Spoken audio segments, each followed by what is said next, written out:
દવા એટલે વિશ્વાસ અને દર્દી માટે જીવન બચાવવાની આશ. પરંતુ જો કે આ જ દવા ગુણવત્તાની કસોટીમાં નિષ્ફળ નીકળે તો દેશભરના કરોડો દર્દીઓ માટે ચિંતાજનક સમાચાર સામે આવ્યા. કેન્દ્ર સરકારની દવા નિયામક સંસ્થા CDSCOની તપાસમાં મે 2026 દરમિયાન 157 દવાઓના સેમ્પલ ક્વોલિટી ટેસ્ટમાં ફેલ થયા. ચોંકાવનારી વાત એ છે કે આ યાદીમાં તાવ, બ્લડ પ્રેશર, ડાયાબિટીસ, ગેસ અને ઉધરસ જેવી સામાન્ય બીમારીઓમાં રોજ લેવાતી દવાઓનો પણ સમાવેશ છે. દેશમાં વેચાતી દવાઓની ગુણવત્તા પર ફરી એક વખત સવાલ ઊભા થયા. Central drugs standard control organisation એટલે કે CDSCO દર મહિને બજારમાં ઉપલબ્ધ દવાઓના સેમ્પલ લઈ લેબોરેટરીમાં તપાસ કરે છે. મે 2026ની તપાસમાં 157 દવાઓ નક્કી કરાયેલા ધોરણો પર ખરી ઉતરી નથી.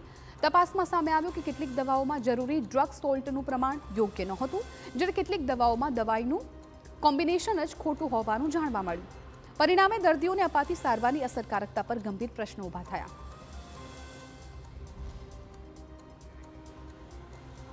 હવે 157 દવાઓ ક્વોલિટી ટેસ્ટમાં ફેલ થઈ ગઈ છે. હવે કઈ કઈ દવા છે નામ સાથે આપને જણાવીએ. CDSCOની તપાસમાં મોટો ખુલાસો થયો છે. દવાઓમાં ખામીયુક્ત સોલ્ટનું પ્રમાણ વધી ગયું છે. અનેક દવાઓમાં ખોટું કોમ્બિનેશન જોવા મળ્યું છે. સારવારની અસરકારકતા પર સવાલ ઊભા થયા છે.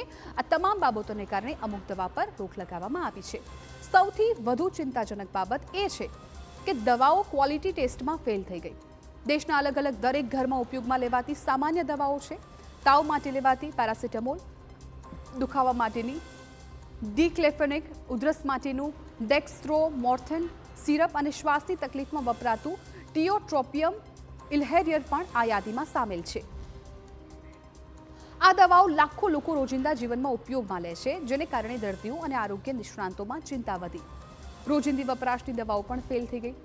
કઈ કઈ દવાઓ છે ફરી એક વખત નામ સાથે બતાવીએ. પેરાસિટામોલ છે, ડિક્લોફેનેક છે, ડિક્લોફેનેક જેલ, ડેક્સ્ટ્રોમોર્થેન સિરપ છે, ટીઓટ્રોપિયમ ઇન્હેલર છે. આ તમામ દવાઓ છે જે રિપોર્ટમાં ફેલ બતાવે છે. માત્ર તાવ કે ઉધરસની દવાઓ જ નથી, પરંતુ ડાયાબિટીસ અને બ્લડ પ્રેશરના દર્દીઓ માટે અત્યંત જરૂરી ગણાતી દવાઓ પણ આ ટેસ્ટમાં નિષ્ફળ સાબિત થઈ છે. હવે BP શુગરની દવાઓ પર પણ કેટલાક સવાલો છે એ ઊભા થઈ રહ્યા છે. એ દવા કઈ કઈ છે એ પણ જણાવીએ. મેટફોર્મિન આ પણ એક દવા સામેલ છે. આમાં ગ્લાઇપિરાઇડ, ટેલ્મિસાટન, એલ્મોટિન અને રેમિપ્રિન. આ સિવાયની અનેક દવા છે જે છે એસ્પિરિન 75 mg અને રોઝુવાસ્ટેટિન. આ પણ દવાનો આમાં સમાવેશ થાય છે. આ તપાસમાં માત્ર ગોળીઓ જ નહીં, પરંતુ હોસ્પિટલો અને ઘરોમાં ઉપયોગમાં લેવાતી અન્ય આરોગ્ય સંબંધિત સામગ્રી પણ ગુણવત્તા પરીક્ષણમાં નિષ્ફળ ગઈ છે. ડિહાઇડ્રેશનમાં અપાતું ORS, surgical spirit, hand sanitiser, bandage અને કોટન વૂલ જેવા ઉત્પાદનો પણ ધોરણ મુજબના ન હોવાનું સામે આવ્યું. વધુ ચોંકાવનારી બાબત એ છે કે કેટલીક જાણીતી અને મોટી ફાર્મા કંપનીઓના ઉત્પાદનો પણ આ યાદીમાં સામેલ છે. આપને જણાવી દઈએ કે જાન્યુઆરીમાં 218, ફેબ્રુઆરીમાં 217, માર્ચમાં 190, એપ્રિલમાં 121 અને મે મહિનામાં 157 દવાઓના સેમ્પલ ફેલ થયા. હવે સવાલ એ છે કે દર્દીઓના સ્વાસ્થ્ય સાથે જોડાયેલા આ ગંભીર મુદ્દે જવાબદારી કોણ લેશે અને આવી દવાઓ સામે કડક કાર્યવાહી ક્યારે થશે?